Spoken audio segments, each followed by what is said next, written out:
Então, bom dia para todo mundo. Espero que esteja todo mundo bem. Eu sou o Marcos, sou professor da Vila Brasil e hoje a gente vai ter uma capacitação sobre como fazer aulas mais interessantes a partir de uma palavra. Então, a gente vai escolher uma palavra e fazer uma aula a partir disso, ou materiais didáticos. A Mariana, que está aqui online também, ela é professora da Vila também e ela vai me ajudar em alguns momentos, lendo os comentários e as perguntas que vocês tiverem para fazer. E eu estou vendo aqui que tem gente do México, da Colômbia, do Uruguai, as pessoas que se apresentaram dizendo a nacionalidade no chat.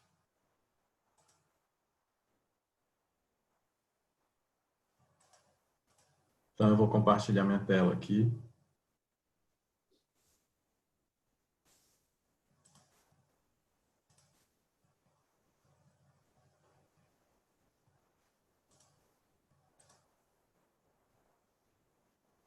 Uma pessoa de João Pessoa aqui.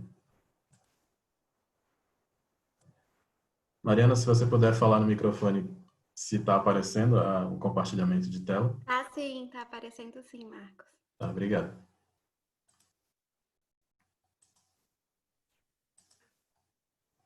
Então está aparecendo o slide, né? Aham. Ok. Então a gente vai falar hoje sobre cultura expressa em palavras. Tem algumas informações iniciais antes para vocês. Eu gostaria de pedir para vocês manterem os microfones desligados, para não atrapalhar com os sons externos. E se vocês tiverem perguntas ou comentários para fazer, vocês podem fazer no chat. Que aí a Mariana vai me falar, ela vai ler, e aí eu respondo. Pode ser ao longo da apresentação também. E a nossa apresentação está sendo gravada, então ela vai ser compartilhada com vocês depois. E para vocês receberem o certificado, no final a gente vai enviar um link para vocês escreverem um feedback, é um formulário, aí automaticamente vocês vão receber o certificado. E também a gente vai enviar o link para vocês entrarem no nosso canal do Telegram. Aí lá vocês vão ter mais informações sobre outras capacitações, cursos, e também conhecer outras pessoas e conversar com outros professores. Então, hoje a gente vai falar sobre um pouco de etimologia e história das palavras. A etimologia é uma parte da ciência que estuda a origem das palavras, a história das palavras. E a partir desse conhecimento da origem, a gente vai criar algumas narrativas, vai contar algumas histórias sobre essas palavras.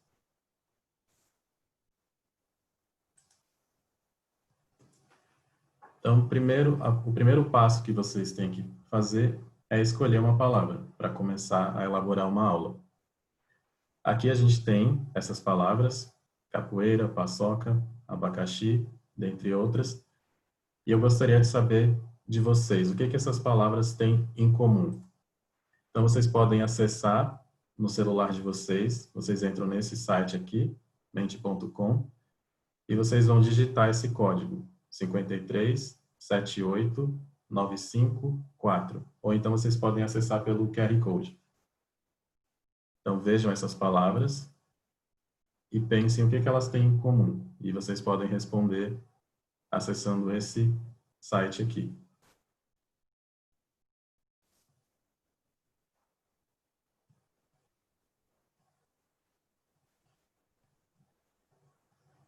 Então, algumas pessoas já responderam. Origem africana, são de origem indígena ou africana. Mariana, está aparecendo as respostas na tela? Tá sim.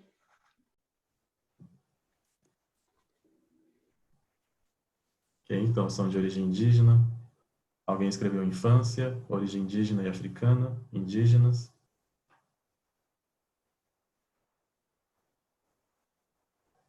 Acho que as pessoas estão entrando, conseguindo entrar mais, então vai começar a aparecer mais respostas.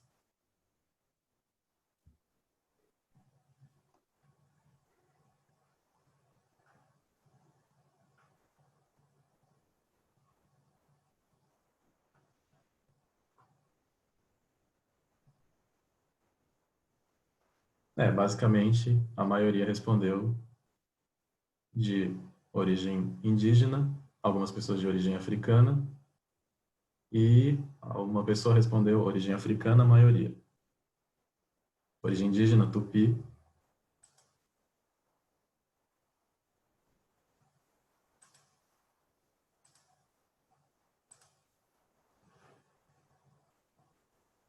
Ok, então a resposta é que essas palavras são de origem indígena, origem tupi.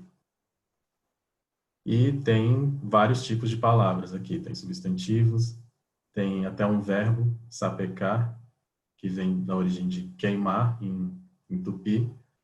Tem palavra, assim, a traíra, que algumas pessoas acham que tem a ver com traição, mas não, é uma palavra indígena, é o nome de um peixe.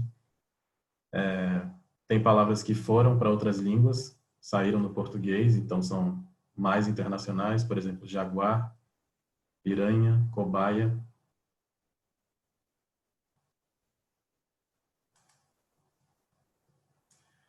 Então, a partir de uma palavra indígena, a gente vai fazer o exercício 1. E eu gostaria que vocês participassem também da execução do exercício. Depois vocês, no final, vão receber um e-book e vocês vão ver direitinho como fazer essa atividade com seus alunos. Mas agora vocês vão participar da atividade. Então, veja essa pintura e diga o que acha dela. Aí aqui tem algumas perguntas. Que lugar você acha que pode ser esse? Quem você imagina que mora nessa casa? Em que época deve ser? E você acha que a vida das pessoas nesse tempo era muito diferente? Então, vocês podem... É ainda naquele mesmo link. Mariana, você está acessando pelo celular também? Eu tô pelo celular, tá pedindo para esperar você Ok. Passar o autorizar. slide? Isso. Ok, então, só um momento. Agora foi? Agora foi. Ok. Então, agora vocês podem responder.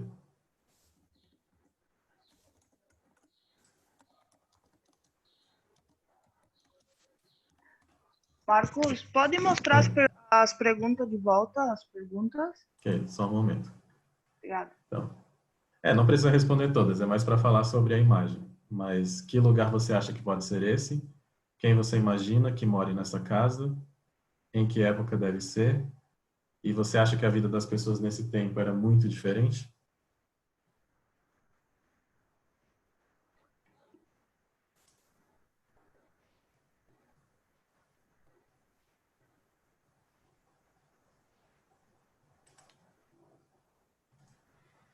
Então as pessoas responderam: é uma casa simples no sertão, fazenda, sertão.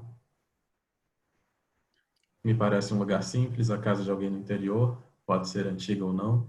É uma pintura antiga, eu acho que um casal de idosos mora nessa casa, interior, rústica, sertão nordestino. A vida das pessoas certamente era mais difícil, casa longe da cidade, comunidade quilombola. Acredito que seja num campo simples, pessoas trabalhadoras.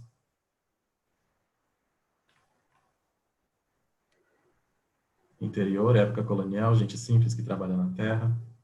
Com certeza a vida era bem diferente. Uma casa simples em um vilarejo, rústica.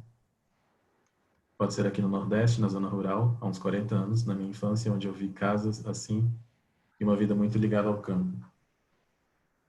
Parece uma fazenda no interior e antigamente havia trabalho escravo. É um casebre simples, provavelmente num lugar longe da cidade, tem um rio ou lago nas proximidades. Moram pessoas de descendência indígenas ou africana. No interior, vida simples. Então tem muitas respostas.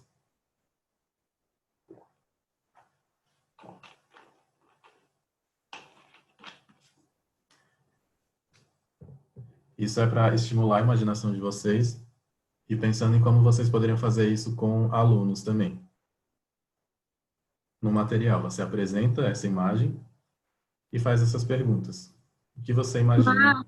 Oi, sim. Teve gente que entrou agora, aí perdeu a primeira parte. Se você puder só ilustrar onde a gente está. Como? Voltar ao slide? Só explicar o que a gente está fazendo para Ah, a tá, pessoa ok. se... Ok. Então a gente está fazendo um exercício. Primeiro a gente viu que a gente escolheu uma palavra para começar a contar a história. A gente escolhe uma palavra de origem indígena. Aí a gente começou o exercício 1. Por enquanto não tem muita relação com a palavra indígena, mas aí eu mostrei uma imagem e fiz umas perguntas e o pessoal está respondendo por esse site aqui. Eles acessaram mente.com e escreveram esse código, onde vocês podem colocar as respostas. Aí as respostas aparecem aqui na nossa tela.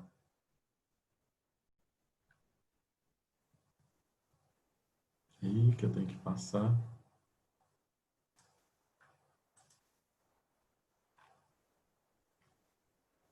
Então aí as pessoas falaram, uma casa do interior, uma casa rústica, talvez no interior do Nordeste, no sertão nordestino. Basicamente isso.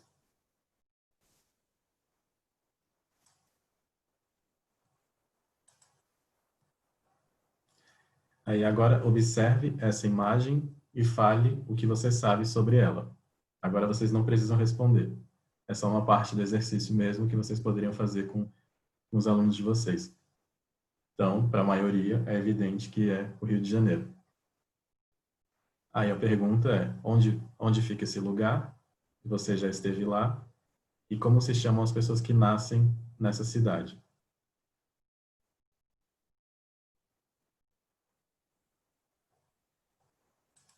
Então, como se chamam as pessoas que nascem nessa cidade? São os cariocas. E a palavra carioca, ela é de origem tupi. Então, aqui eu coloquei uma definição, um verbete, do Dicionário Etimológico Resumido do Antenor Nascentes. Então, carioca, do tupi, carioca, casa do branco. A personalidade deste branco e a localização exata da casa são ainda problemas históricos. É certo que um branco construiu uma casa de pedra e cal, novidade que chamou a atenção dos índios, nas proximidades da foz de um rio que desembocava na Baía de Guanabara, na praia do Flamengo. Canalizadas as águas deste rio, chamado Carioca, vieram ter ao campo de Santo Antônio e com ele se abasteciam os moradores da cidade do Rio de Janeiro, que por isso foram apelidados cariocas. Então eu escolhi esse verbete porque ele é um verbete um pouco mais longo. Sim, ele tem uma historinha. Mas não é consenso que o nome carioca seja Casa do Branco, e apesar dele falar, assim, é certo que um branco construiu uma casa de pedra e cal, então ele fala com uma certa certeza. E também fala da personalidade do branco e da localização exata como problemas históricos, então ele considera que seja uma verdade. E esse dicionário é de 1966, então eu mantive aqui a grafia com um acento para também demonstrar o período histórico desse verbete. Aí a gente já faz a relação, a casinha, quais são as pessoas que moram, o Rio de Janeiro e o verbete, a palavra carioca. E as perguntas que você pode fazer a partir desse textinho. Você consegue imaginar por que o nome carioca é de origem indígena? Então já abre para uma discussão, para você falar com seus alunos, por que o nome carioca tem origem indígena. É uma palavra, é um gentílico, é alguém que nasce no Rio de Janeiro, e é um homem branco, supostamente, um não indígena, mas ele tem um nome indígena. Então, você já pode trazer informações e discussões sobre os contatos entre não indígenas e indígenas no Brasil. E por que a Casa do Homem chamou a atenção dos indígenas? Então, é uma interpretação de texto, porque ela era feita de cal, ela era feita de um material diferente. E como você acha que foi a relação entre os indígenas e o homem retratado? Aí, compete a você decidir como você trabalhar o seu material, quais informações você vai trazer. Você vai trazer a questão de conflitos, a influência cultural, trabalhar com culinária, com músicas, essa uma parte mais cultural dos contatos.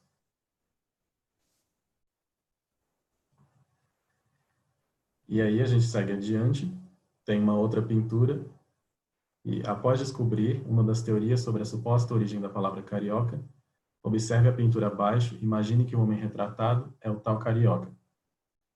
Então aqui eu reforcei um pouco que, assim, é uma teoria sobre a suposta origem da palavra carioca. Aí eu já não estou colocando toda a certeza que o Antenor tinha. E, mais uma vez, para a gente imaginar, aí como seria a vida desse homem carioca?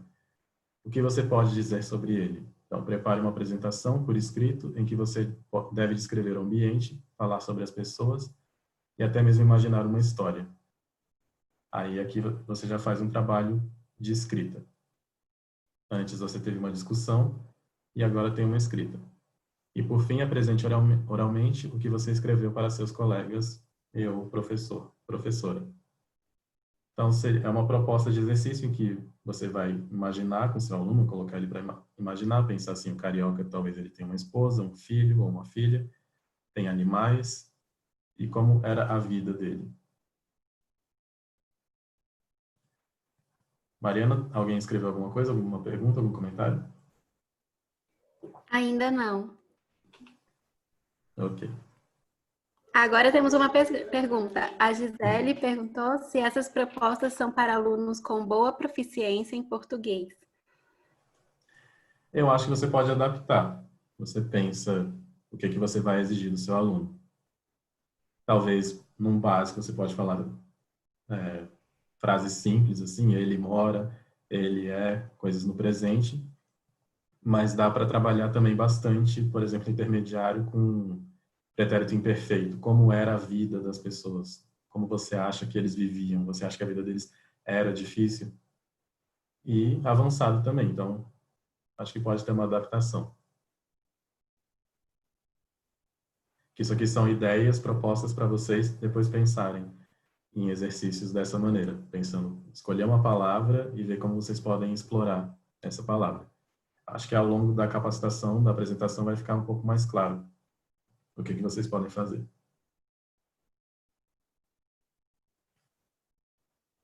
Só isso? Por enquanto, sim. Ok. Então, algumas sugestões do que vocês podem trabalhar a partir da palavra, no caso da palavra carioca, mas poderiam ser outras palavras indígenas também. História do Rio de Janeiro, que aí você fala sobre o carioca. História do Brasil, contatos indígenas, ou não indígenas, entre indígenas e não indígenas, porque é algo que você pode...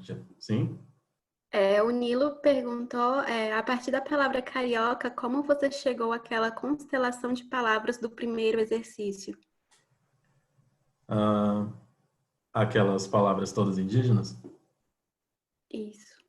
Eu peguei de um livro que tem várias palavras em tupi. Ele é tipo como se fosse um dicionário de tupi.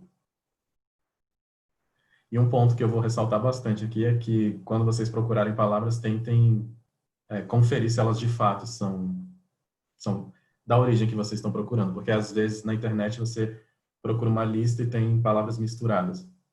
Então eles dizem que são todas de origem indígena, mas tem palavras de origem africana.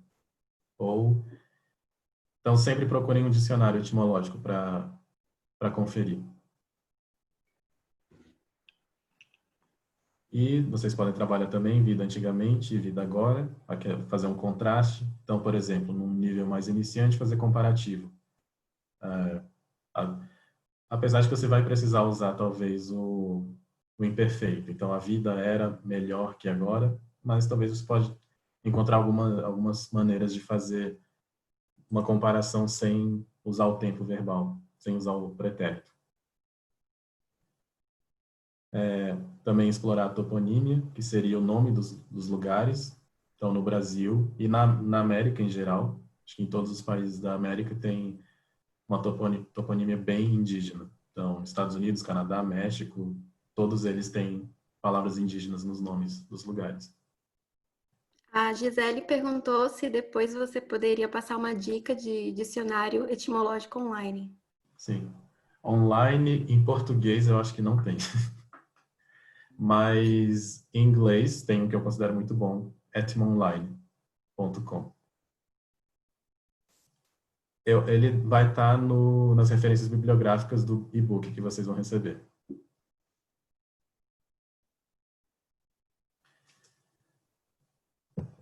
E deixa eu ver se... Eu não estou me vendo aqui na câmera, mas deixa eu ver se eu... ok.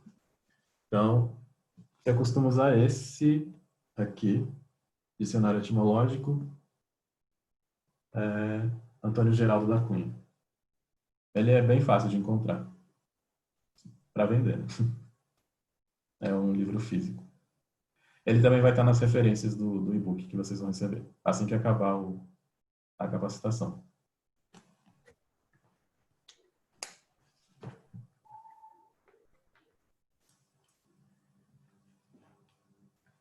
Aí, como eu falei, vocês podem falar sobre toponímia, os nomes dos lugares com nomes indígenas, por que trazer esse questionamento para a sua aula, assim, por que os lugares têm nomes indígenas? E trabalhar outros gentílicos. Gentílicos são os nomes das pessoas, dos lugares. Então, por exemplo, Potiguar, Capixaba, que são de origem indígena também. Você pode contar, a partir dessa palavra, uma história, por que as pessoas têm esses nomes. E Barriga Verde também, que não é um nome indígena, mas talvez explorar por que chegaram a esse nome, para chamar alguém que nasceu em Santa Catarina.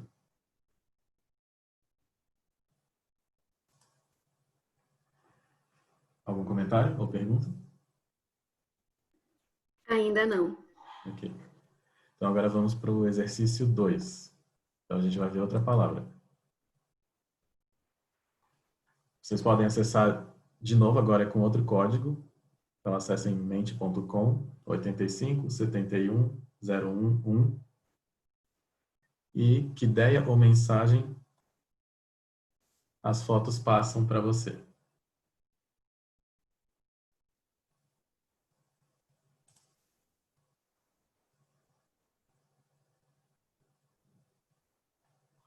Vou mostrar um pouquinho mais as fotos. Qual é a contrassenha?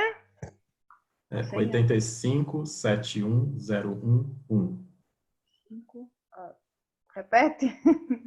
Que não dá para ver daqui na tela. 85 71 011.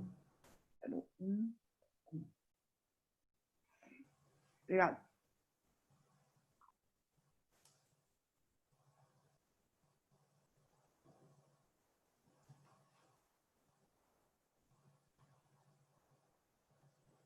Então, cuidado, carinho, afeto, amor, aconchego,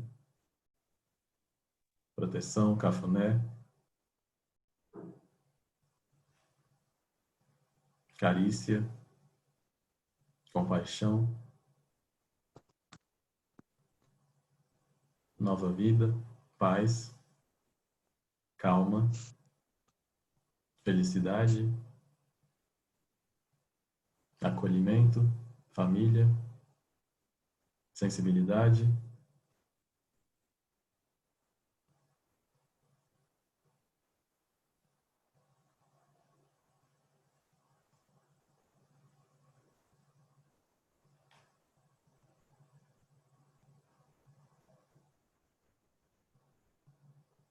fofo. Marcos, Oi. a Lília perguntou, ela é argentina e ela perguntou o que é cafuné. Sim. E a Marcilene está falando que o áudio está falhando muito. O áudio está falhando para todo mundo? Aqui tá normal. Aí eu não sei para os outros. Normal. Normal aqui também. Para mim, normal também, Marcos. Pode ser a conexão Super dela, bom para talvez. mim também. Sim. Sabe o que ela pode fazer? Se tiver muito ruim, ela tira o vídeo dela. Eu faço isso nas minhas aulas, me ajuda bastante.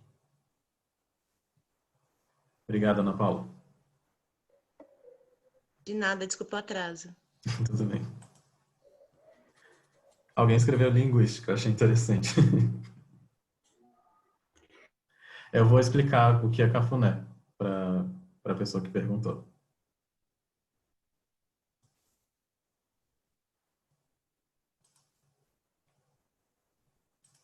Então, é justamente a pergunta. Você sabe o que é cafuné? Então, essas imagens aqui são para introduzir a palavra cafuné. Primeiro você induz seu aluno a pensar sobre essas questões de carinho, afeto, de acariciar a cabeça, e depois você fala, você sabe o que é cafuné? E aí vem um texto. O que é cafuné? Uma investigação sobre a origem dessa palavra tão gostosa.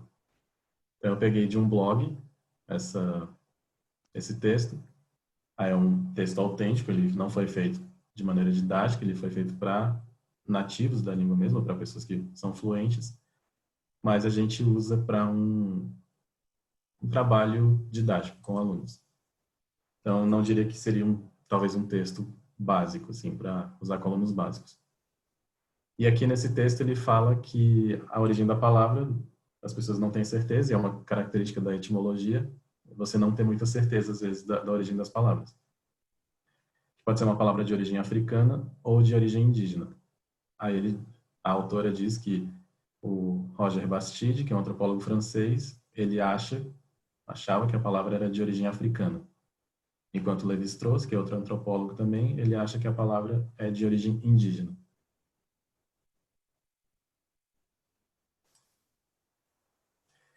E, pegando daquele dicionário que eu mostrei para vocês, do Cunha, ele diz, cafuné, ato de coçar levemente a cabeça de alguém para fazê-lo adormecer. Talvez, ele também não tem certeza, talvez do quimbundo, cafunu, cravar ou enterrar. E ele diz aqui, em 1813, que foi a primeira data de registro, que eles encontraram a palavra registrada. Mas isso não quer dizer que a palavra surgiu em 1813, foi a primeira vez que ela foi registrada.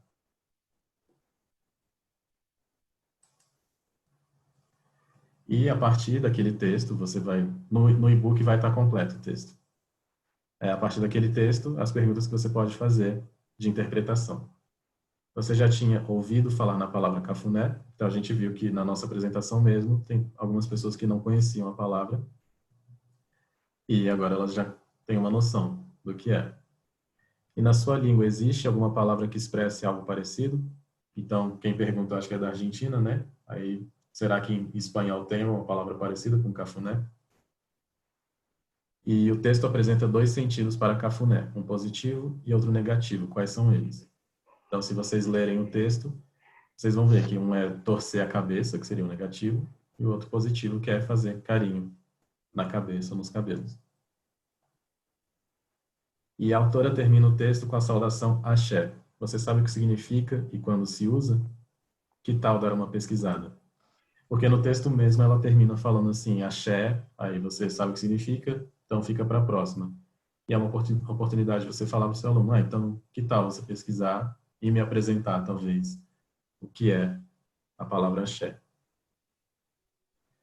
E por que você acha que a palavra cafuné existe em português? Também é uma pergunta para você puxar para a história do Brasil. Por que tem uma palavra de origem africana em português? A gente passa para o próximo passo, que é ouça a música de Jorge Benjor, cantada por Helen Oléria, e acompanhe a letra. Então eu escolhi a música da Helen Oléria, cantada por ela, porque eu achei mais lenta, mais fácil de entender do que a do Jorge Benjor, mas aí fica a critério de vocês e é só um exemplo também para dizer assim, como que você pode talvez trazer uma música que conte uma história. E para fazer esses exercícios também eu segui, assim, eu não tinha claro na minha mente, eu fui tentando procurar quais relações que eu podia fazer. Eu também fui criando a história ao longo da criação do exercício. Aqui tem várias palavras que fazem menção à história dos negros no Brasil. Trata sobre escravidão. E, depois de ouvir a música da compreensão oral, aí tem um exercício de escrita. Marcos, Oi. a Gisele perguntou, na questão da música, né, se não corre o risco dos alunos perguntarem todos os significados das palavras. E perguntou também se você saberia todos os significados antes de apresentar. Sim, sempre corre o risco dos alunos perguntarem e eu acho que é essencial que você pesquise antes. Então, é bom você ter uma leitura antes, se preparar para o que as pessoas podem perguntar. Sim, como professor também é bom você ter uma noção histórica do que está sendo apresentado. Que aí, por exemplo, tem uma parte aqui onde estão os homens, há um grande leilão. E você pede para o seu aluno dizer o que que ele acha que isso quer dizer. Você também tem que ter uma noção do que é. Então, falar que existiam leilões de escravos. Aí, por exemplo, nesse outro aqui, de um lado cana-de-açúcar, do outro lado cafezal. Descontextualizado não quer dizer nada isso, mas você colocando dentro do contexto da música e da história, você fala sobre as pessoas que trabalhavam cortando cana-de-açúcar, plantando café.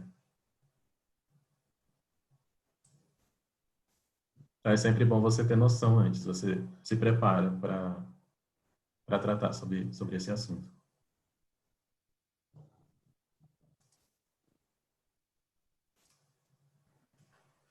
Alguém gostaria de perguntar alguma coisa?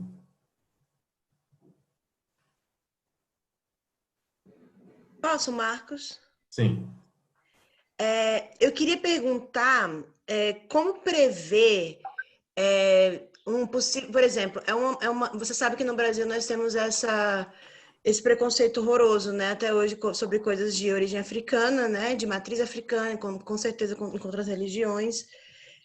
Como prever com que alunos eu posso usar? Eu estou achando que está muito bem feito e que eu acho que podemos usar com todos, mas você consegue imaginar uma zona de confronto, assim, de algum lugar? Você diz pessoas que talvez poderiam ter uma reação racista ou alguma coisa assim?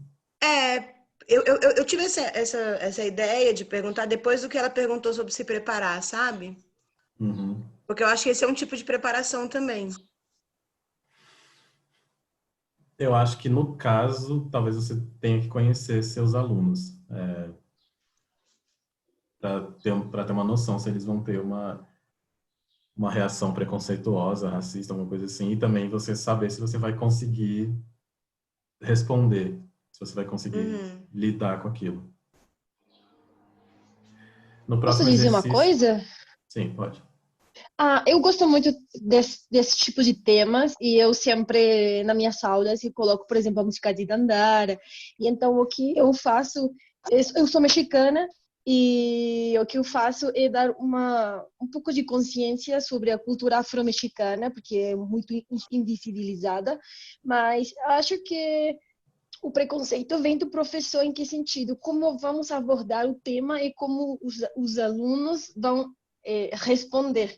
Acho que é muito diferente no Brasil, mas aqui no México é o que eu faço. Como abordar o tema, como conscientizar e é isso. Uhum. Sim, quando eu estava elaborando essa atividade, eu pensei assim que ela deu um salto muito grande de cafuné para talvez uma questão da escravidão. E assim, de fato eu queria encontrar alguma coisa em que eu talvez pudesse falar sobre algo mais, talvez uma expressão de carinho, algo mais carinhoso que mantivesse a linha de pensamento do cafuné, sem sempre trazer a questão negra para o caso da escravidão, porque a gente sempre está resumindo a isso. Mas eu teria que ter uma pesquisa mais aprofundada para fazer algo mais abrangente e foi algo que não deu tempo, mas assim, seria bom a gente ter sugestões de outras maneiras de trabalhar isso. Também gostaria de saber o que vocês pensam disso. Tem uns relatos aqui no chat, Marcos. Deixa eu voltar aqui até o do Rod. Ele falou que esses temas são lindos e que a gente está num momento que a gente realmente precisa falar muito sobre os indígenas e o racismo. A Beatriz comentou que os alunos africanos dela já ficaram com raiva porque ela trouxe esse assunto de religiões e matriz afro. E aí ela comentou agora também no áudio, né? E aí, acho que não foi ela, desculpa. Ela também comentou que os alunos escutam na rua coisas como chuta, que é macumba, e que chegam em sala usando esses termos. O Rod falou sobre estar preparado para comentar sobre isso. E por aí, nossa, tem um monte. E aí elas estão sugerindo filmes e coisas sobre o tema aqui no chat também. Gente, rapidamente, eu só queria falar uma coisa. Uma coisa que a gente conversou no curso lá da Caritas sobre essa dificuldade com as religiões de matriz afro é de sempre trazer para o Brasil, tipo, porque o argumento dos alunos é sempre, no meu país isso é muito ruim, no meu país isso é perigoso. E aí o que a gente conversou entre os professores foi, tá bom, mas a gente não está falando do seu país agora. No Brasil, o que acontece é isso, essa religião é assim, ela não é perigosa, ela não entende. Então a gente resolveu fazer meio desse jeito. Sim, Posso só acho que... complementar, Marcos? Sim, Desculpa. pode, por favor. É porque não existe candomblé na África. Candomblé é uma religião criada no Brasil por pessoas que foram escravizadas que vieram da África. Então, para eles, às vezes, é religião tradicional. Se você ensinar como, isso é inspirado na religião tradicional do seu país, se você souber disso, talvez o enfoque mude um pouco, sabe? Eles reconhecem algumas palavras. Se eles forem em Yorubá, por exemplo, eles reconhecem algumas palavras dos orixás e tal. Mas, de fato, a gente teve um sincretismo muito grande. Eu acho que isso precisa ser muito demarcado, né? Tipo, aqui é diferente do seu país. E eu acho que quanto mais conhecimento você tiver, melhor para argumentar.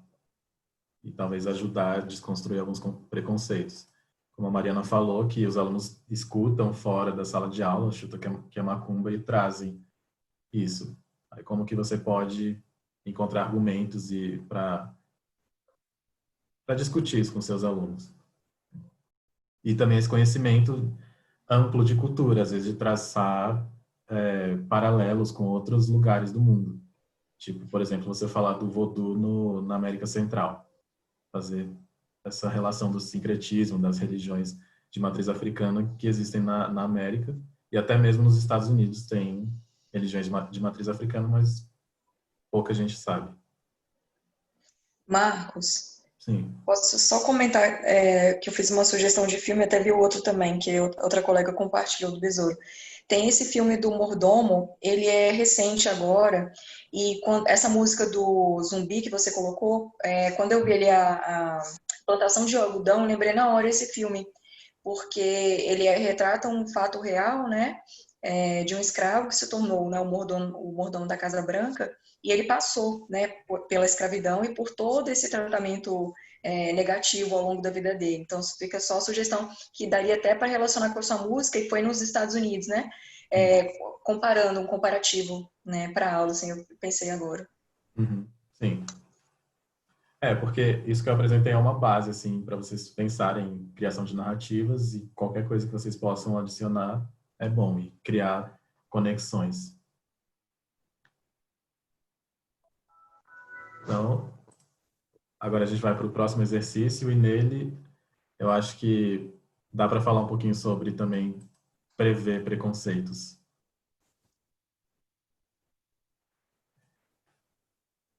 Esse eu acho que é um pouco mais imaginativo. Então, qual é a relação entre as três imagens? Vocês podem acessar esse mente.com 74 38 02 7 e observem essas imagens e qual relação vocês podem fazer entre elas.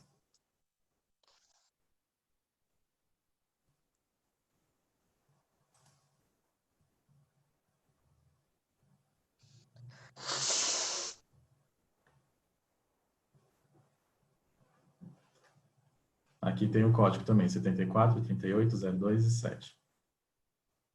As pessoas falam costumes, tradições, hábitos culturais, religião.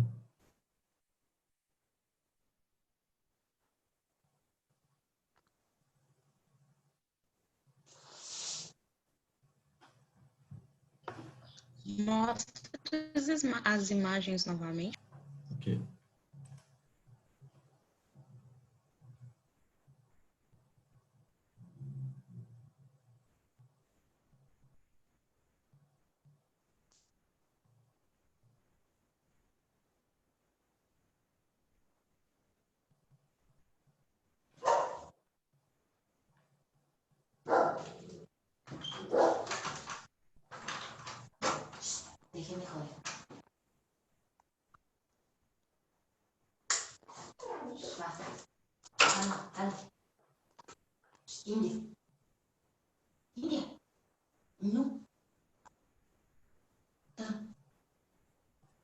Então, algumas respostas. As pessoas falaram costumes, tradições, hábitos culturais, religião, cultura, mercado, história de um povo, traços culturais, cultura.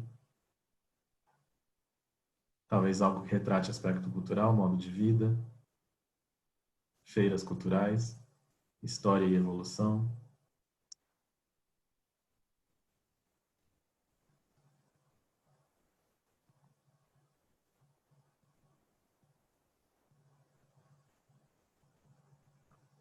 Basicamente, todos seguindo a mesma linha de raciocínio.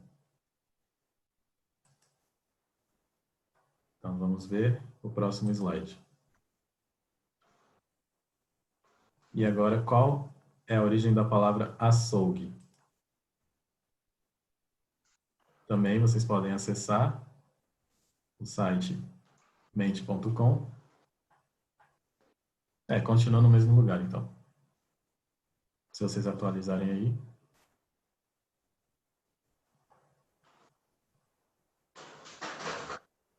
Então, as pessoas estão votando. 8 pessoas votaram em árabe, ninguém votou em latim, ninguém em grego.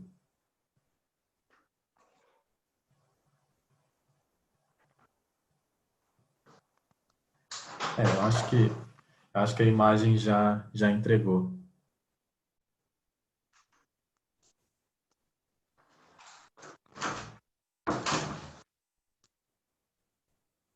Então, a origem da palavra açougue é árabe.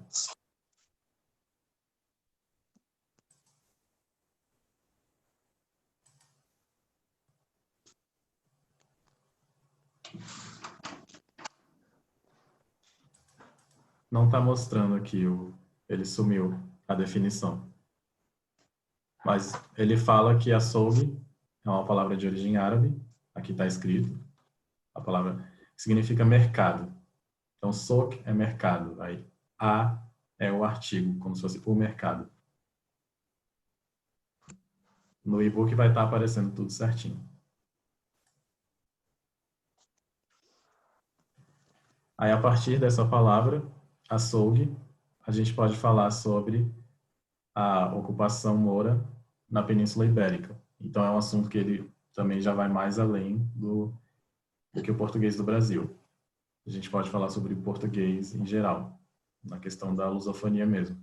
Como o árabe influenciou o português de Portugal e chegou no Brasil também. Aqui foi tirado de um site também, falando sobre a ocupação moura. E uma coisa que muitos brasileiros não sabem é que os mouros são árabes.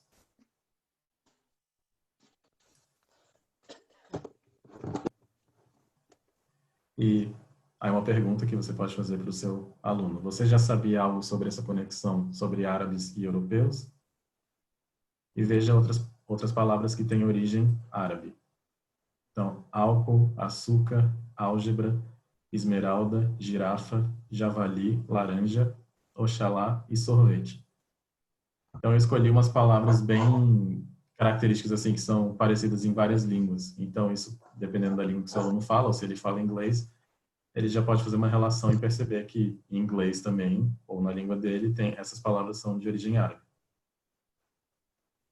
E a partir disso pensar por que essas palavras tão, às vezes, corriqueiras são de origem árabe. E no caso de Oxalá, também tem a relação com Inshallah, que é se Deus quiser. Que no Brasil não é tão usado assim, é um português mais antigo, mas tem uma relação com o árabe. E a palavra sorvete, que ela tem a mesma raiz de xarope. Então, são palavras que vêm da mesma raiz. E uma pergunta, alguma dessas palavras te deixou surpreso? E quais? Então, falando um pouquinho sobre uma possibilidade de preconceito. Você tem que conhecer o seu aluno, porque talvez você possa ter algum aluno com uma visão extremista europeia e ele pode, às vezes, falar alguma coisa desagradável para você, falando assim sobre a conexão dos árabes com a Europa, porque a gente sabe que em alguns países europeus algumas pessoas não gostam dessa conexão. Eles negam que exista uma conexão com os árabes. Marcos, você perguntou, né, se a gente ficou surpreso com alguma palavra. O pessoal comentou aqui javali, oxalá, girafa, sorvete. Uhum. Sim, acho que sorvete é a que mais me impressiona. Assim. É porque eu acho que, assim, na origem árabe mesmo, o sorvete ele tinha mais uma relação com xarope. Aí depois, foi transformando, eu acho que entrou pelo italiano. Então, contato dos italianos com aí, sorbet, alguma coisa assim. Aí foi virando sorvete. Aí eu acho que a partir do italiano se espalhou para as outras línguas. Latinas, pelo menos. E várias palavras em português que começam com ao, assim, tipo, elas são o artigo, na verdade. O artigo, tipo, o. Então, em inglês tem sugar, aí em português seria o açúcar, o açúcar. Aí palavras como alface, alfinete, almofada, algibeira, alfândega, todas são de origem árabe, com o artigo antes. E essas são um pouco mais fáceis de identificar. Eu já fiz alguns exercícios com alunos árabes de pegar essas palavras todas de origem árabe e apresentar para eles, uma por uma, e perguntar, você sabe o que significa essa palavra? Aí eles não sabem, mas aí quando você fala o significado, por exemplo, você dá a tradução em inglês, aí eles conseguem associar. Eles conseguem, parece a palavra em árabe, mas porque ela já se transformou bastante. Geralmente o F, as palavras a alface, por exemplo, em árabe é um H. Assim como algumas palavras de espanhol e de português, que em português são com F e em espanhol é uma palavra parecida, mas com H. Então, alface seria algo como alhaz. Marcos, a Lília perguntou, ela falou, né, que oxalá em espanhol é ojalá, e ela perguntou, e que é o tomara, e aí ela perguntou se é o tomara do português. Sim, é o tomara. Geralmente quando eu ensino oxalá para os meus alunos eu falo, a gente fala mais tomara. Eu diria que oxalá é uma palavra mais antiga.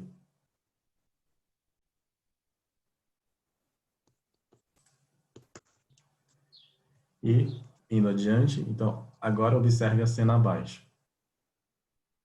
Então, você pode mostrar essa imagem para os seus alunos e fazer as perguntas. Essa imagem te diz algo? Em que lugar do mundo você acha que isso está acontecendo? Então, isso aqui é uma disputa entre um cavaleiro cristão e um cavaleiro mouro. Então, um cavaleiro muçulmano. E isso está acontecendo em Goiás, que é um estado do Brasil. Então, é um pouco, às vezes, inusitado e as pessoas podem ficar surpresas que tenha uma disputa entre um cavaleiro cristão e um cavaleiro mouro ou muçulmano no estado de Goiás. Aí a gente vai de novo para o ponto da cultura, apresentar a cultura dos nossos alunos, falar desse festival que acontece em Goiás, no estado de Goiás, que se chama Cavalhadas.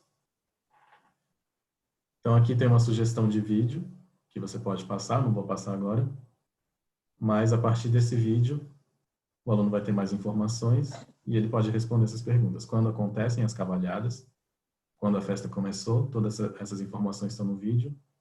O que é comemorado nessa ocasião? Então, no caso, seria a luta entre cristãos e mouros, que é uma tradição trazida de Portugal. Quantos dias duram as cavalhadas? Qual é o papel dos mascarados? E como são escolhidos os participantes das cavalhadas e qual é o pré-requisito? Então, outro ponto também para você considerar alguma sensibilidade na hora de trabalhar o assunto. Assim como eu falei antes, que pode ter uma sensibilidade por parte, ou talvez um preconceito por parte de alunos europeus que não gostam de considerar os contatos árabes. Se você apresentar isso também para um aluno muçulmano, se ele for um aluno bem religioso, talvez orgulhoso da cultura, da religião dele, ele pode, dependendo da informação, ele pode ficar ofendido, porque no caso dessa festa, ela é uma encenação, é uma batalha encenada, e os cristãos sempre ganham essa batalha. Então é uma encenação para mostrar como que os mouros são derrotados. Seria uma questão das cruzadas.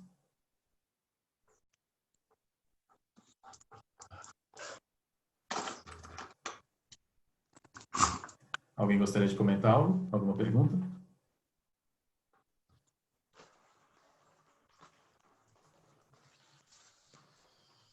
Acho que no momento não. Ok. Então, aí teve aquelas 3 imagens no começo.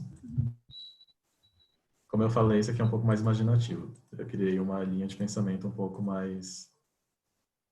agora apareceu aqui a imagem. Então, aqui, açougue, lugar onde se vende carne e talho, do século XIII, do árabe açougue. Mercado, feira, açouguagem, açougueiro. Então, o primeiro registro de açougueiro, 1899. Marcos, a Déia tem uma pergunta. Eu estou esperando Sim. ela digitar ou falar. Ok. Ela fez a pergunta. As outras batalhas de vermelhos e azuis também teriam essa origem? Quais vermelhos e azuis? As cavalhadas, no caso. O Festival das Cavalhadas, ele é uma representação das cruzadas, que é a disputa entre cristãos e mouros. Aí, no final do festival, os mouros são expulsos. Acho que Ela da perguntou Península Ibérica. a do Pará também teria relação. Ah, não, acho que o Garantido e Caprichoso, eu acho que não tem relação com mouros, com cruzadas. Se alguém souber o que representa Parintins, pode falar nos comentários ou então usar o microfone.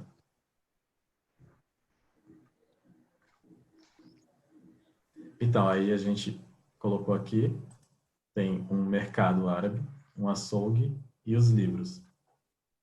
Mas qual a relação entre o mercado árabe, o açougue e os livros? Então, eu vou mostrar um vídeo que pode criar essa relação.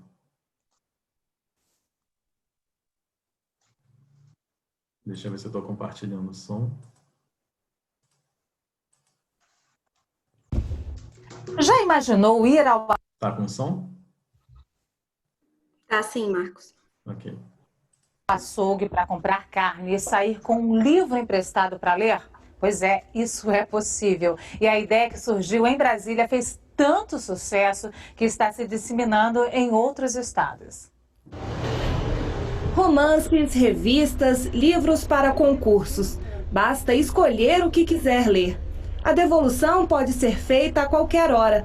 Para pegar um livro emprestado, não precisa pagar ou fazer cadastro. Leonardo é frequentador do lugar há 10 anos e já perdeu as contas de quantos livros já pegou emprestado.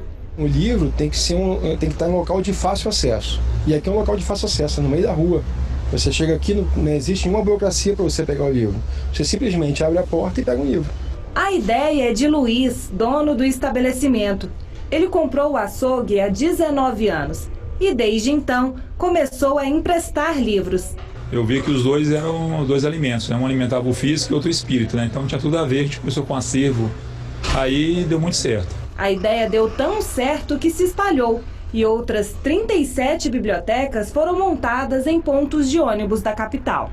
Hoje circula em média de mais de 1000 livros por dia, né? Então as pessoas no começo estranhavam muito, né? Achavam que era uma coisa meio que não ia dar certo, né? E provou que arte você faz em qualquer lugar. O acervo é montado graças às doações dos frequentadores. O açougue cultural movimenta em média 300 mil livros por ano.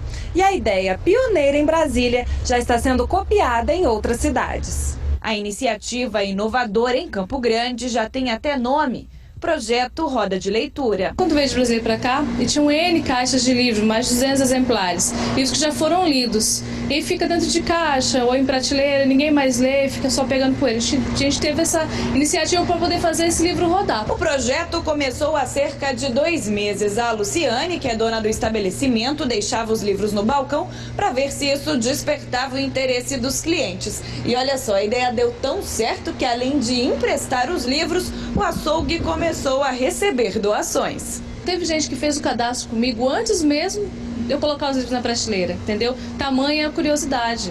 Eles têm gostado bastante.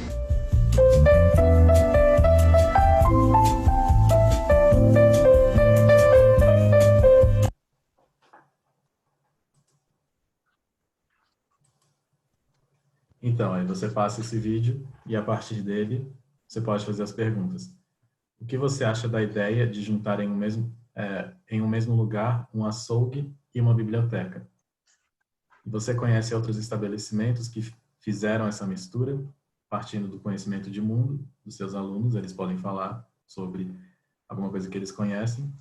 E que outros tipos de negócios você acha que podem ser combinados? Pense em pelo menos alguns. Eu acho que essa pergunta aqui ela pode ser mais explorada, você até transformando num projeto. Você talvez fazer um trabalho em grupo ou individual, de fazer o seu aluno pensar que outras coisas, usando a criatividade, você pode juntar, talvez coisas inusitadas, e criar um novo negócio. E esse exercício do açougue foi o que eu mais quebrei a cabeça. Assim, eu quase desisti da palavra açougue, porque eu escolhi primeiro a palavra e eu fiquei tentando criar conexões, até que eu cheguei nessa. Foi um processo um pouco difícil. Marcos, esse link do vídeo vai estar nas referências? Sim, vai estar tudo no e-book. Todos os vídeos, todos Bom dia, a Marcos. música. Eu posso Bom dia. fazer um aporte? Sim, pode. Em relação aos preconceitos, né, que vocês falaram das palavras de origem africana e de origem indígena, existe também um preconceito muito grande em origem às palavras árabes. Por mais que a gente ache que elas estão bem acomodadas na língua, existe um preconceito ancestral, assim, vamos dizer, que vem desde a Idade Média. A ciência árabe, principalmente em relação à medicina e à biologia, foi apagada pelas cruzadas cristãs. Então, os cientistas cristãos na Europa, durante a Idade Média e antes mesmo, traduziam os livros árabes para o latim e não davam os créditos. Então, é bastante comum esses plágios dos cristãos em relação aos conteúdos árabes, sem dar esses devidos créditos. Tudo que a gente sabe sobre o sistema respiratório, os pulmões, os brônquios, alvéolos, vem da cultura árabe, só que a gente acha que foram descobertas cristãs. Então, eu queria só fazer esse aporte para ver que o preconceito ele não está só na cultura indígena e na cultura africana, né? Mas também entre essa disputa meio que religiosa entre cristãos e muçulmanos. Sim, obrigado. Eu acho que a gente pode trazer essas informações também, falar das influências da ciência, da navegação, que foi justamente o contato dos mouros com a Europa que permitiu que começassem as grandes navegações. Foram trazidos muitos conhecimentos. Claro, e também podemos levar uma conexão com o eurocentrismo, né? Eu sempre faço isso, repensar a nossa cultura mexicana ou brasileira como brasileiros e como mexicanos, e não desde o outro que é a Europa, né? Uhum. Sim, eu acho que tem muitos falantes de espanhol aqui, para vocês também, mesma coisa, tem muita influência árabe, né? Eu vejo na própria música espanhola, eu acho muito parecida com a música árabe. Então, é algo que vocês podem trazer também para as aulas de vocês, para os materiais.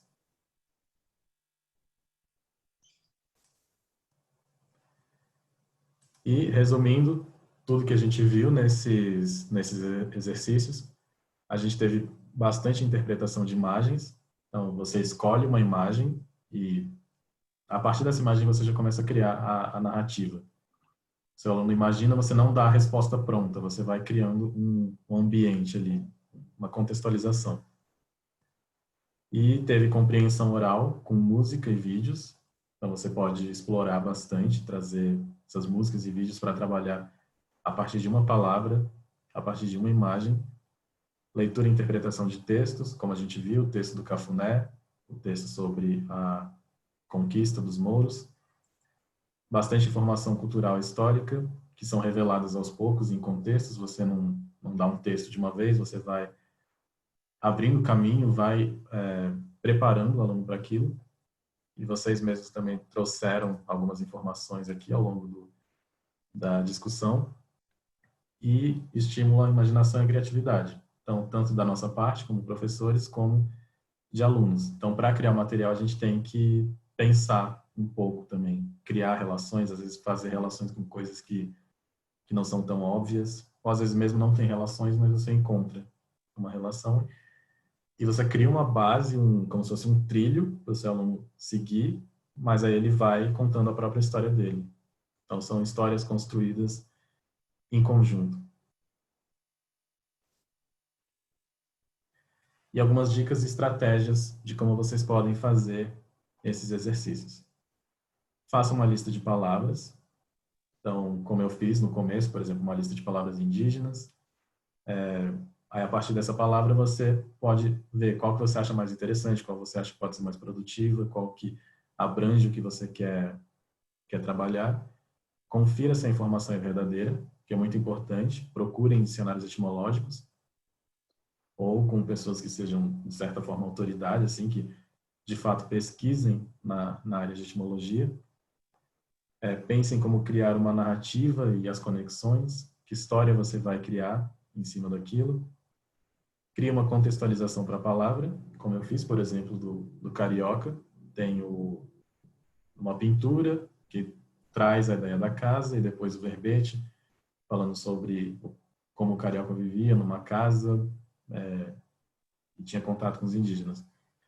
Explore as histórias que a palavra pode contar, assim como, por exemplo, cafuné, que a palavra cafuné levou a uma música falando sobre como que os escravos eram tratados. Mas você pode pensar várias outras possibilidades. E cada pessoa vai pensar em algo diferente conforme a sua visão de mundo e a sua história.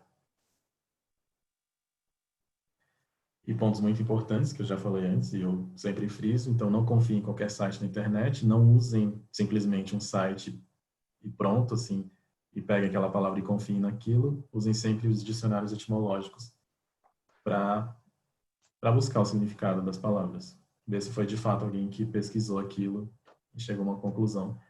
E é muito comum em dicionários etimológicos também, às vezes, dizer que não se tem certeza, como no caso do cafuné, ele diz talvez vem do quimbundo.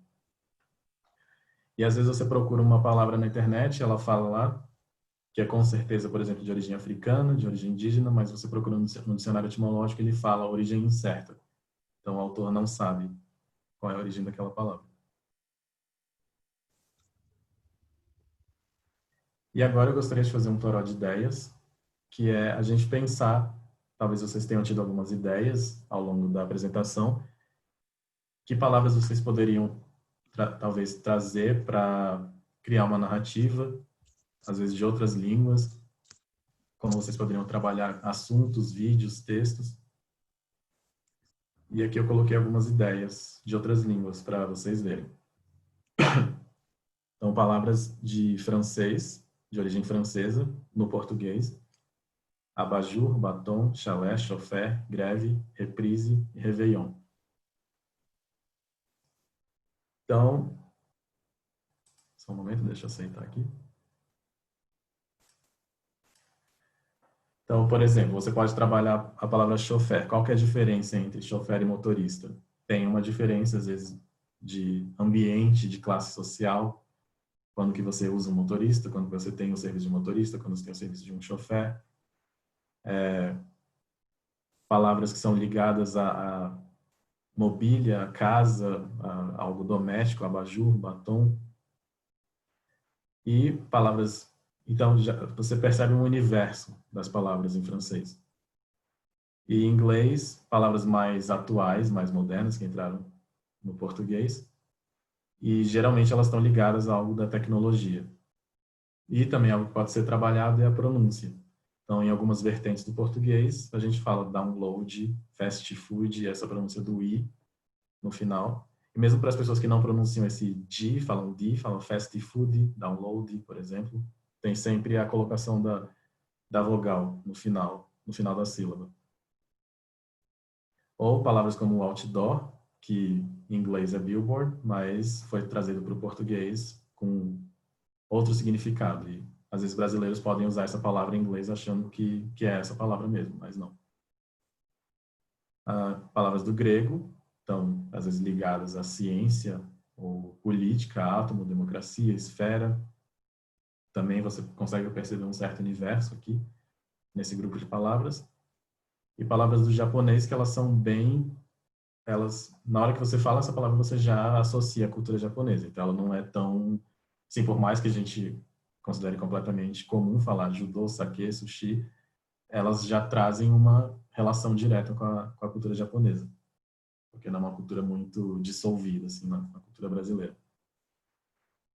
E para professores de línguas estrangeiras, assim, que não sejam português, vocês também podem propor palavras das suas línguas, assim, quais vocês acham que poderia criar uma história. Eu já vi que na Argentina, não sei se em outro país, as pessoas falam quilombo como uma maneira de dizer bagunça, uma desordem. Até gostaria de saber se nesse caso vocês considerariam que poderia ser um preconceito. Porque a palavra bagunça também em português ela é de origem africana. Então em Portugal eu não tenho certeza se eles falam bagunça. Se tiver alguém de Portugal também, se puder confirmar. Mas eu gostaria que vocês trocassem um pouco compartilhassem com a gente essas ideias de palavras que a gente pode trabalhar e quais narrativas a gente pode criar. E também, se tiverem perguntas, agora podem falar.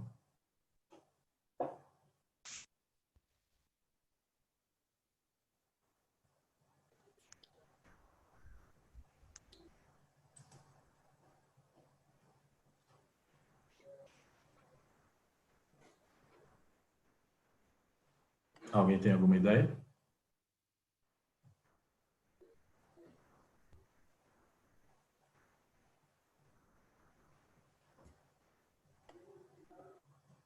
Então, eu vou dar um tempinho para vocês pensarem.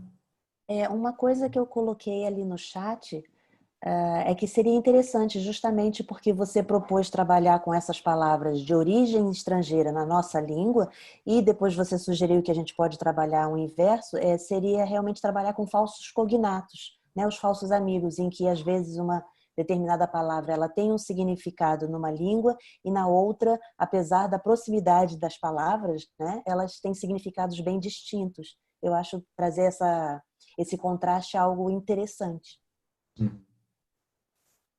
Sim, no caso de espanhol dá para usar bastante. A Mônica pediu para colocar, deixa eu ver. Não, foi a Monitelli pediu para colocar as palavras de novo. Então vocês podem observar um pouco e pensar também sobre algum exercício que vocês possam criar.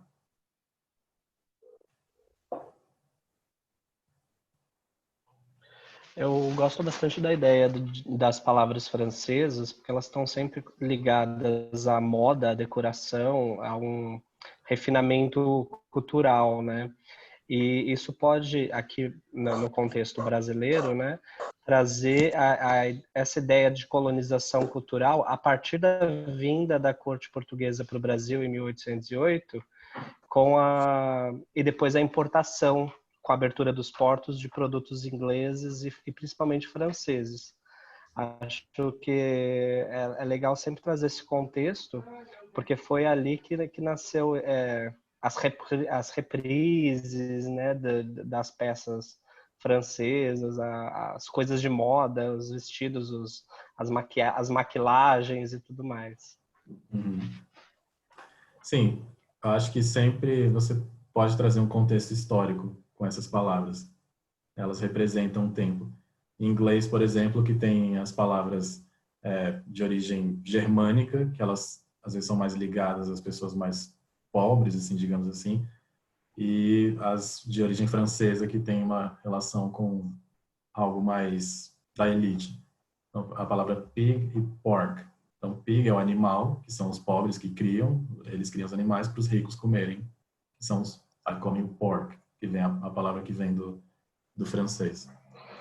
Isso, em inglês é legal que as palavras latinas, que para a gente são as mais corriqueiras, em inglês são as mais formais. Então, por exemplo, quando alguém chega e você dá uma hearty welcome, é uma recepção calorosa, né? Hearty, de coração.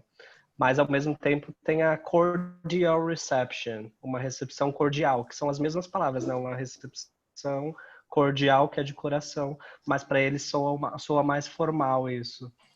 Acho bacana também que como a gente pode usar palavras que são sinonímias, mas que ao mesmo tempo tem um invólucro diferente que dá uma impressão de mais formalidade ou menos formalidade. Por exemplo, bagunça, para mim, é mais formal do que auê. E auê é uma palavra que, que eu ouço bastante, né? Para com esse auê, deixa de auê, ou caô também, né? Não sei quem é do Rio aí. Sim. Tem umas palavras que são bem gírias mesmo. No caso de auê e caô. O zona. Que zona é essa? Zona. Sim. Zona, você traz uma história muito... Você tem que contextualizar muito, né, para explicar. E eu acho que não é para qualquer aluno. Ainda tem o significado da palavra zona, pelo menos em São Paulo. Se você vai na zona, é um lugar de prostituição. Não sei em outros estados. Eu sei que em São Paulo mas... Acho que é justamente a palavra zona vem da zona de prostituição. Então, no Rio também. O sentido inicial é zona de prostituição. Aqui eu tenho um exemplo que eu vivi com a palavra desculpa, o palavrão. A palavra porra em espanhol é um negocinho para fazer barulho, não sei, é um negocinho. E também eles usam para nó no cabelo. Para quando o cabelo tá embaraçado, eles usam que eles estão com uma porra no cabelo. E eu escutei isso, eu fiquei, quê? Como? E aí, com o tempo, eu fui entendendo também. A professora da minha filha falou, Alma necessita 2 porras. Eu falei, pronto, não tô entendendo isso. Não tô entendendo. Aí eu, falei assim, mas, vocês sabem que isso é um palavrão? Não, aqui não é um palavrão. Eu uso como palavrão. Então eu posso usar constantemente essa palavra, mas tem esse choque também desse tipo de palavra. Eu acho que é um palavrão e a outra pessoa acha que é comum ter uma porra no cabelo. A Manuela falou que no Rio é pesado falar isso, mas eu acho que no Brasil inteiro. Ouvindo a Maria Graziella, eu me lembrei de uma aluna japonesa. Eu dei muitas aulas para japoneses. E eles têm o hábito de ler dicionário para aumentar o vocabulário. Pelo menos uns 2 ou 3 alunos dos quase 100 faziam isso. E um belo dia, uma aluna na aula falou, professora, eu passei uma situação constrangedora. Claro que ela não falou desse jeito, mas porque ela era meio iniciante. Eu estava estudando e eu vi uma palavra no dicionário que significa aproveitar. E aí eu perguntei para o meu... Estava no elevador e perguntei para o meu vizinho, você gozou bastante nesse fim de semana? Então, ela leu lá. E realmente a gente usa gozar as férias, né?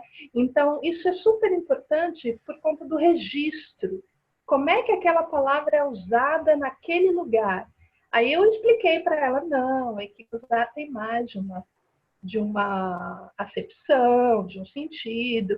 Realmente tem esse sentido de aproveitar, mas é muito formal. O que você falou para o seu aluno, para o seu vizinho, na verdade, foi se ele transou muito no fim de semana, por isso que ele ficou tão constrangido. Né? Então, assim, entender o registro é fundamental para quando a gente ensina e aprende uma língua. Pois é, alguém está falando lamado no chat. Imagina a reação do vizinho. Eu também fiquei imaginando uma japonesinha, pequenininha, toda tímida, toda formal, toda assim, vira pro vizinho e pergunta um negócio desse.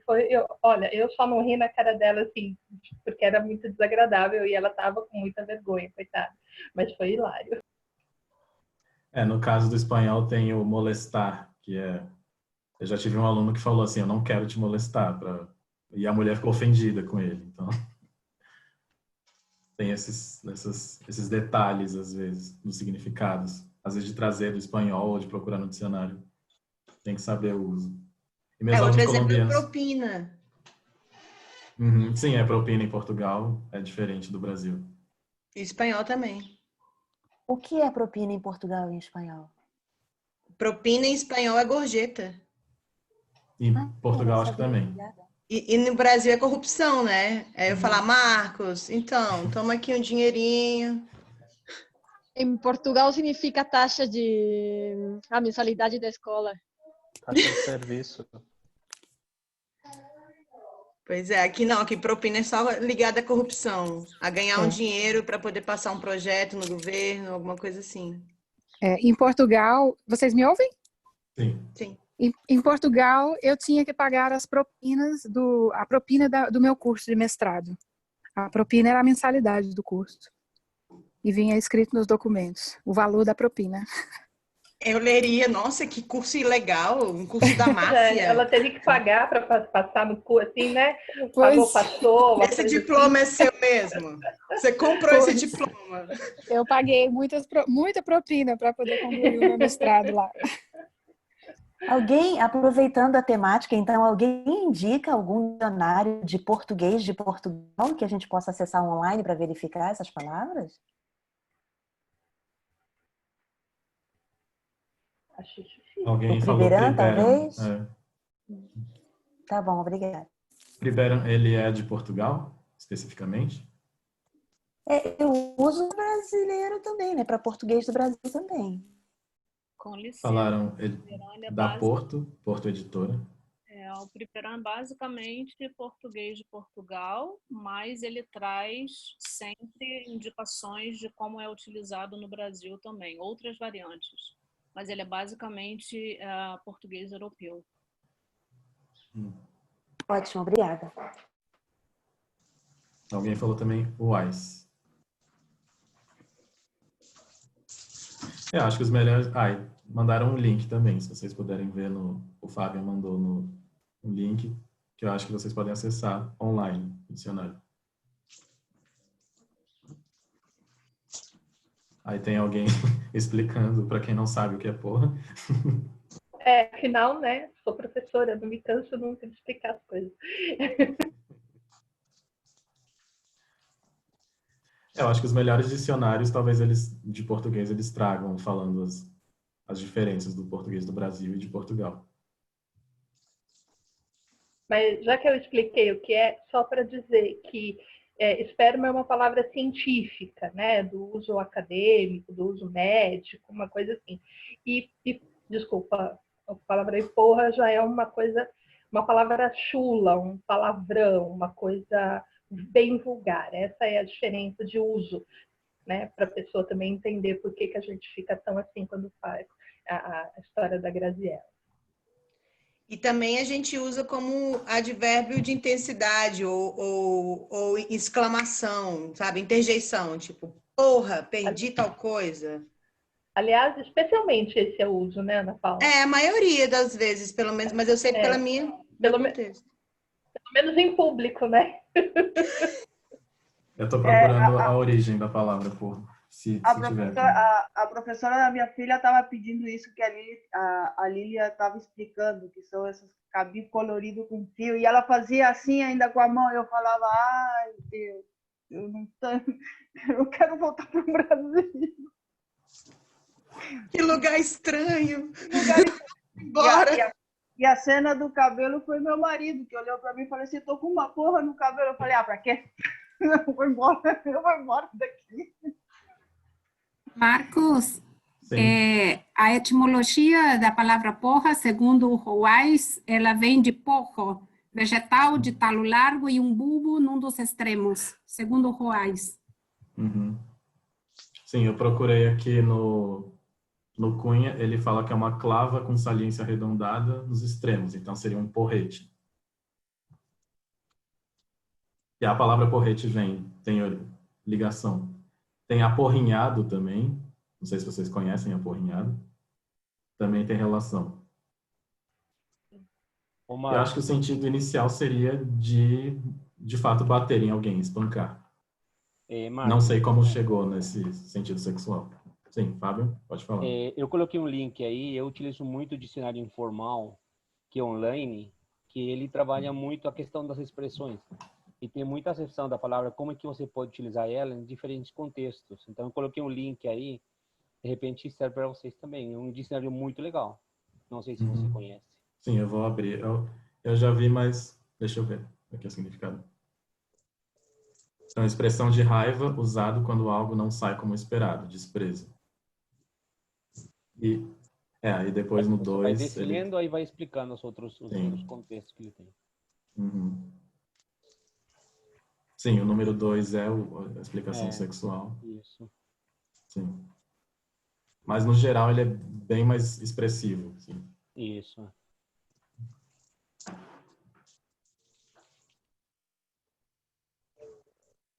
Eu acho que a gente rumou para os palavrões. As pessoas estão falando outros palavrões aqui na conversa.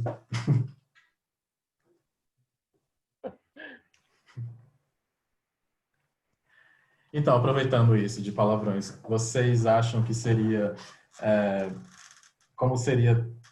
possível trabalhar isso com alunos de português ou outras línguas? Seria possível talvez colocar um material, um manual de como se comportar, talvez, de como falar, tomar cuidado?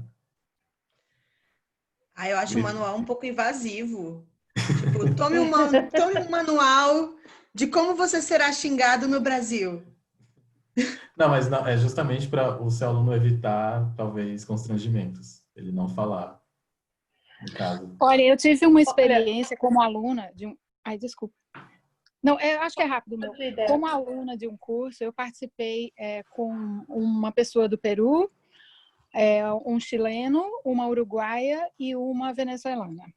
E depois de pegar uma certa intimidade, alguns colegas do curso, alguns rapazes, chegavam para os estrangeiros, os rapazes estrangeiros, e queriam que eles falassem palavras da língua portuguesa. E as palavras eram faxina, e eles se divertiam com a pronúncia, porque o peruano e o chileno não conseguiam pronunciar nem o F, nem o X, e saía vagina.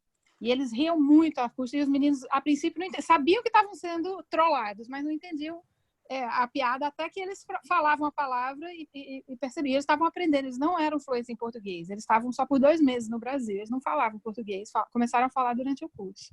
E uma das que eu me lembro bem era essa. Tinha alguma outra que me foge agora, mas eu me lembro muito bem desse dia. Então, eu não fui professora de falantes de espanhol, eu nunca fui. Eu sou professora de inglês para brasileiros, né?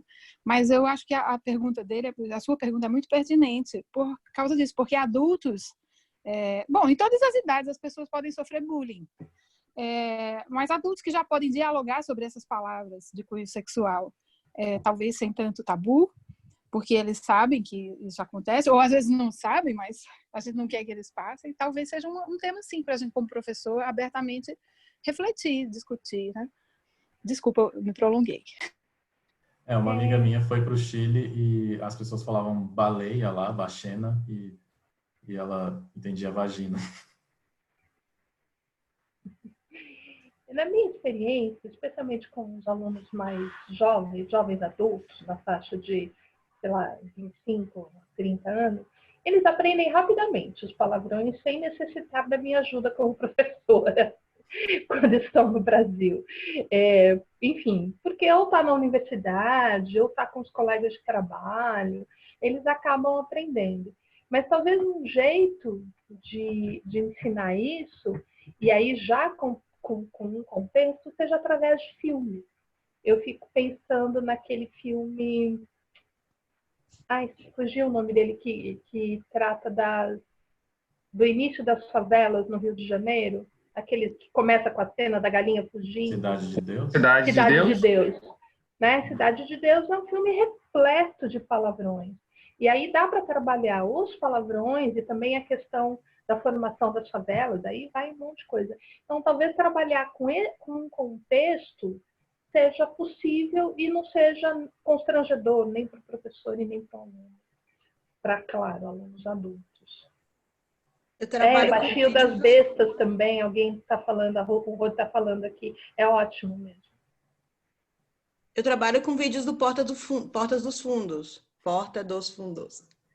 Tem um que é uma trilogia que chama Fala Pra Ela, Conta Pra Ela, Diz Pra Ela. É uma trilogia mesmo. E é engraçadíssimo e geralmente os palavrões, o kit básico de palavrões, caralho, seu arrombado, é incluso, assim. Então, mas geralmente eu passo um vocabulário antes, porque tem coisas muito específicas, assim. Mas Porta dos Fundos é maravilhoso para trabalhar palavrão. E no meu caso, talvez seja por causa enfim, que eu sou um pouco menos formal e meus alunos já chegam perguntando. No geral, eles já chegam perguntando. E tive uma situação engraçada que tem um vídeo do Porta dos Fundos que é sobre, enfim, sobre Judas e Deus e Jesus. E tem uma hora que o Jesus chama Judas de beijoqueiro de merda. E a aluna, na hora, ela falou, nossa, ele beija a merda. E eu falei, é isso! Eu nunca tinha pensado, porque de merda é como se fosse, sei lá, seu aluno de merda. A gente não vai falar isso, lógico. Mas eu pensava, medíocre, né? Eu não estava pensando especificamente nisso e fiquei refletindo horas depois. Eu gostaria de... alguém falou aqui que eu li, eu entendo que quando a gente trabalha com um público mais infantil, isso naturalmente é um grande problema. Quanto à questão, alguém também mencionou, os alunos já chegam conhecendo muita coisa, eu acho que isso tem muito a ver com a vulgaridade da linguagem moderna. E aí eu acho que acontece em todas as línguas, né? No inglês, no português, não posso falar muito bem do espanhol, mas no alemão também, é a vulgarização. Então, palavras que talvez há 3, 4 décadas se falasse em contexto muito íntimo, hoje em dia se fala publicamente sem muitos problemas, né?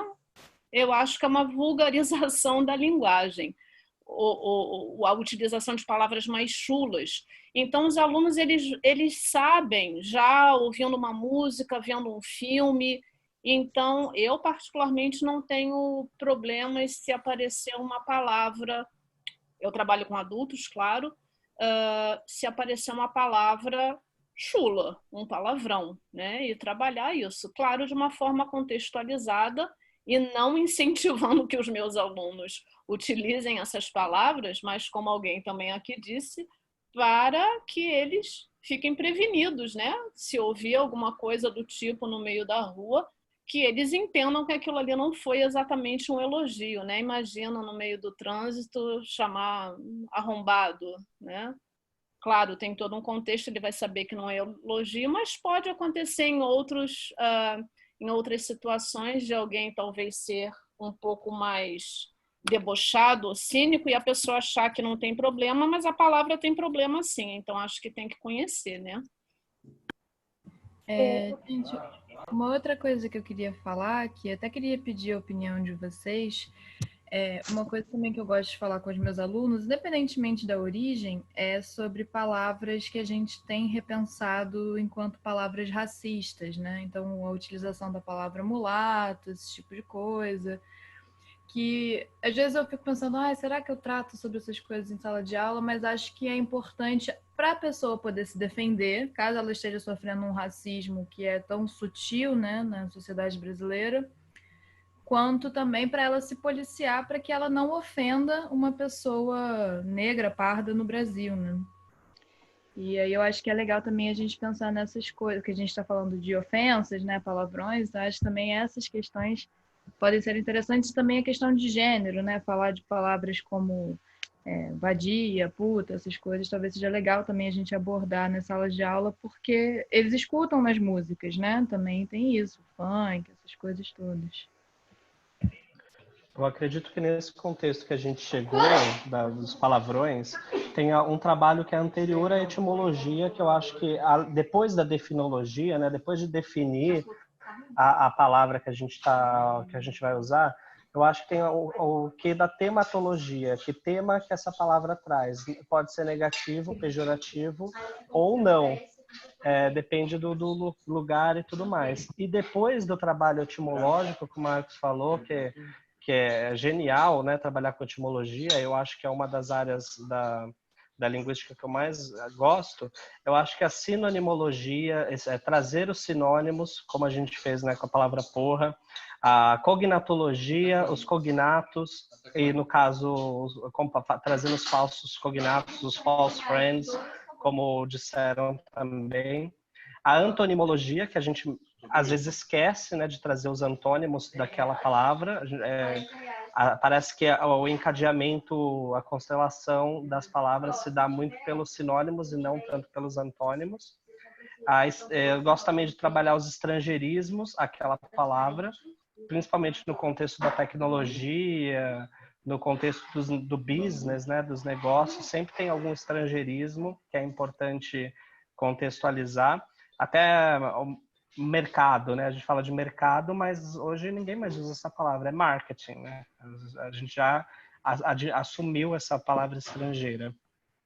E também acho que, por último, uma abordagem filosófica dessas palavras. Acho que, além da etimologia, a filologia, né? Acho que é muito importante. E também tratar sobre como as palavras se transformam, assim. Eu acho que os palavrões se transformam ao longo do tempo. Então, algo que era um palavrão pesado antigamente, hoje em dia não é mais. E outros palavrões vão surgir conforme o contexto da sociedade. Então, por exemplo, a palavra silly, que é bobo, em inglês, antigamente era santo, significava santo. E eu acho que tem uma relação até com selig, em alemão, que as coisas vão se transformando. A palavra idiota, por exemplo, era muito pesada antigamente. Hoje em dia, idiota é entre amigos, as pessoas podem falar. Não é tão pesado assim. Eu acho que o critério da vulgaridade não é muito preciso. Porque o próprio português nasceu da vulgaridade, né, do latim. Acho que o latim foi se vulgarizando tanto nesse sentido de corruptelas da língua que se transformou numa outra língua. Mas eu acho que o bonito de tudo é a transformação que estava falando o Marcos e fazendo uma conexão com o que estava falando também a Beatriz, com a questão de gênero. Eu acho importante colocar em cena as palavras, mas também tentar ressignificar com as teorias de hoje em dia, que temos bastantes, para poder refletir sobre a nossa realidade. Porque é parecida a realidade brasileira, a realidade mexicana. Nem em tudo, mas é parecida. E o que eu faço é a ressignificação, a releitura dos termos é muito importante, eu acho.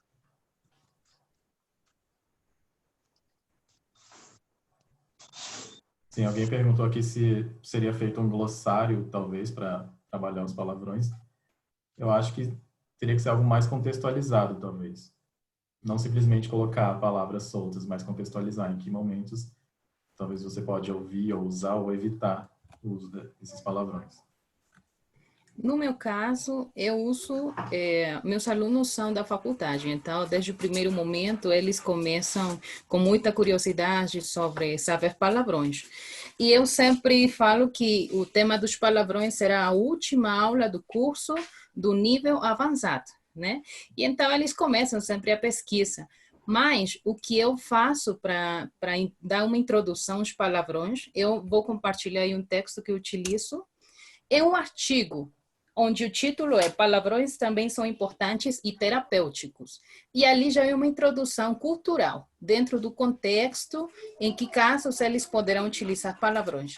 E eu, na verdade, eu nem conheço muitos palavrões em português, mas a partir dali eu faço uma relação e eles já sabem mais outras. Então, resulta que quando eu vou dar aula, eles já estão bem conhecedores dos palavrões, mas ali onde eles aprendem a como utilizá-las.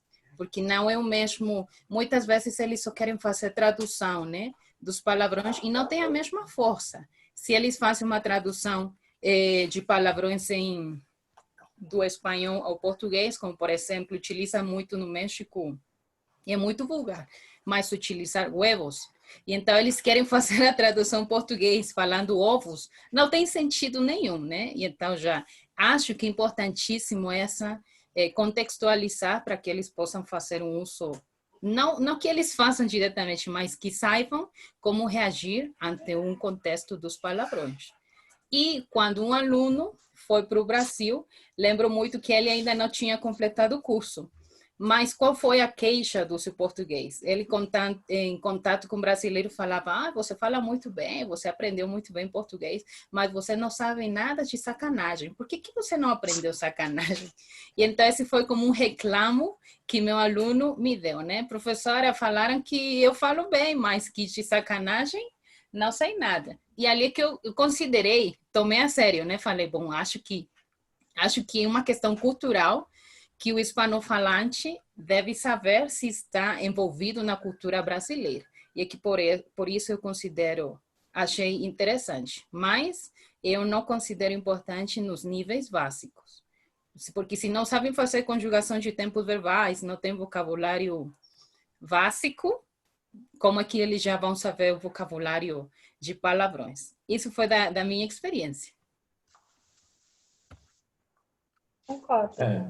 Eu, como professor, Genial, não tenho cara. costume de ensinar assim, palavrão. É mais por questão de demanda. Se alguém me pergunta, eu respondo, mas eu não tenho uma aula específica assim, para falar sobre palavrões e gírias, essas questões. Gostaria de fazer uma contribuição. Né? Tem um site que eu gosto de usar muito, que é o English Pronounce, que você pode escrever, né, o nome das palavras. Leonardo, você tirou o som. Tá dando para ouvir? Agora sim.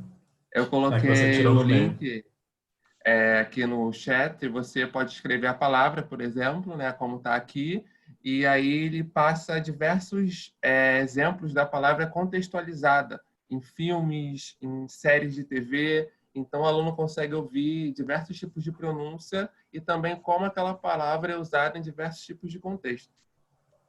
É bem interessante. Vocês podem até clicar aí no link e você pode passar vários vídeos e tal. Genial isso. Bem tem legal, obrigada por vários compartilhar. idiomas.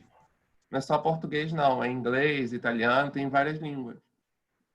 Eu gosto bastante. Não só para palavrões, né? Bem legal. Não, gostei. todas as palavras. Muito legal, Leonardo. Não conhecia. Muito obrigada. De nada. Eu cliquei aqui, eu acho que o som saiu na apresentação. Tem um Instagram que chama Gringo Dictionary, também, que é muito legal. Eu passo para os meus alunos, mesmo que esteja escrito em inglês, mas às vezes eles não entendem alguns memes, algumas coisas, e esse Instagram, eu vou colocar aqui no chat, mas eles colocam eles tentam traduzir livremente, tipo, expressões idiomáticas, palavrões, ou palavras que a gente tem usado no momento por conta de contexto político. É bem legal, eu vou botar o link aqui. É bem legal, porque é sempre bem humorado, né? É bem legal esse Gringo Diction. Sim, então acho que seria legal se a gente pudesse compartilhar todas essas ideias que a gente está tendo aqui. E vocês podem entrar, talvez para a gente manter contato, entrar no Telegram da Vila Brasil, para quem ainda não entrou. Ana Paula ou Mariana, vocês podem compartilhar o link do Telegram? Compartilho. Só do Telegram ou todos juntos? Qual que é o outro? É o do certificado? Isso. Acho que já pode colocar o do certificado, que aí para vocês receberem o certificado desse encontro, aí vocês respondem dão um feedback, é tipo um formulário, aí automaticamente vocês recebem. E também o e-book vocês vão receber assim que acabar, então às 13 horas, eu acho que chega um e-mail para vocês.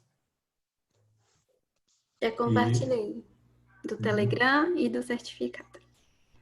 Sim. A Mônica perguntou a origem talvez explicar a palavra foda, se alguém souber. E assim, a gente já está caminhando para o final, se alguém quiser falar alguma coisa, se quiser contribuir. Mas a gente já está encerrando. Então, na hora que vocês quiserem, a gente encerra. Eu gostaria de agradecer, primeiramente, achei estupenda essa capacitação, muito boa mesmo. Deu muita ideia aqui de como trabalhar, né? Muito obrigada mesmo. Foi muito bom, gostei demais. De tudo. E eu gostaria de ouvir depois também sobre o que vocês pensaram a partir disso. Eu também gostaria de agradecer esse momento de encontro com vocês. Foi foda. Bom pra porra. Eu queria pedir desculpa que comecei a palavra do palavrão. Era pra ter sido mais... Aliás, Fica tranquila, Maria. Porra é uma das menores palavras que a gente tem em português. Então é uma palavra tão grande assim. E porra pode ser uma coisa boa ou uma coisa ruim, né? Que encontro da porra. Gostei de estar com vocês. Foi o encontro da porra. Então, isso também é importante explicar. Eu não achei o link para...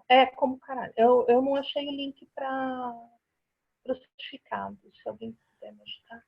Vou falar que vocês são foda pra caralho. Desculpa. Desculpa. Foi do caralho hoje. Desculpa. Eu realmente não esperava que ia tomar esse rumo. Eu imaginava algo mais tranquilo. Sério? Sim. Mas aula é um pouco assim, né? A gente nunca sabe direito para onde vai. A gente programa, tal, mas o elemento humano traz essa surpresa maravilhosa. Gente, queria pedir, se vocês pudessem ajudar a social media do Vila Brasil e ligar o vídeo para poder tirar um print para botar no Instagram. Uma foto bem bonita, todos juntos. Vou ligar. Maravilhosos, adoro gente maravilhosa. Todo mundo falando um palavrão. Tá, só que são 3 páginas, tá, gente? Então vocês têm que manter, porque vai que é a página de vocês na hora que eu tô tirando o print, tá bom? Só um minutinho, vou ser bem rápida. 1, 2, 3 e já. Só um minuto. Espera aí. Próxima página. Ai, que gente linda, gente. Muito bem, só mais uma página e eu vou liberar vocês. Ok, última página.